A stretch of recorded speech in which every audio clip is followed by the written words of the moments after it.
आमाले आज टपरी बनाउनु भएको म प्रोसेस यहाँहरूलाई देखाउँछु। टपरीको सालको पात भइहाल्यो के अरे टपरी हुन्छन्। बोतामा के हाल्छ आमा? बोतामा कुराउनी हाल्ने रे पराई यसपालि त आमा खुरखुर काम गर्नु पर्यो बरालेर भन हामीलाई भन्नुहुन्थ्यो लु अब राख्नु राख्नु राख्नु सर्कुने टपरी लगाउन पनि जान्ने सिपालु हुनु। कसले भने? मैले भने आमाहरूले भन्थ्यो नि टपरी गाँस जान्नु भनेर। आउँदैन आजकल त कसैलाई। होइन जान्न त जान हुन्छ तर मलाई चाहिँ आउँदैन।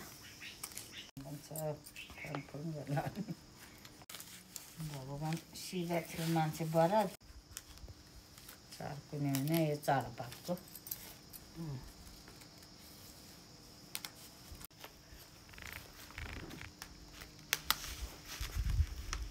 ठडाइसकेपछि मान्छे आएर खोले जस्तो गरेर आउँछ धारो कहिले गम के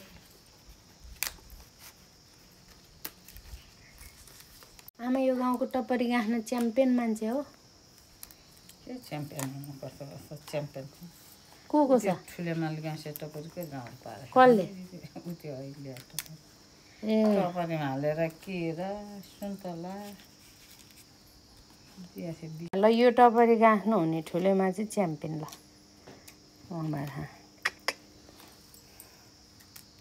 आमा बोता बनाउँदै अब चाहिँ बोता पहिला फोन गरेर यो घाममा पानी सानी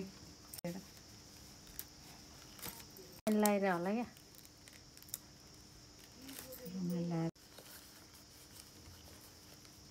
च्याप्टे पातको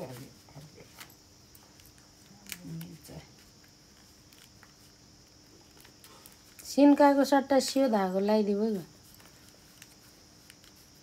है सियो नि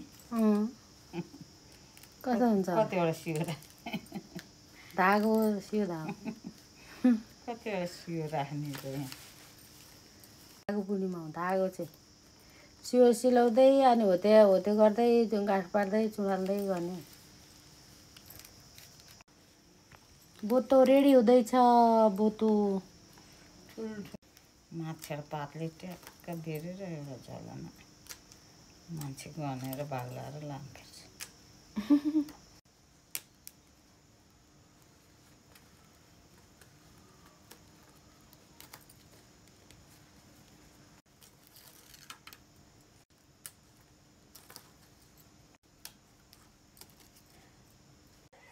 वाउ बोतो दामी भयो ल दाजुभाइहरू कुराउनी खान पाउने भयो त्यसमा।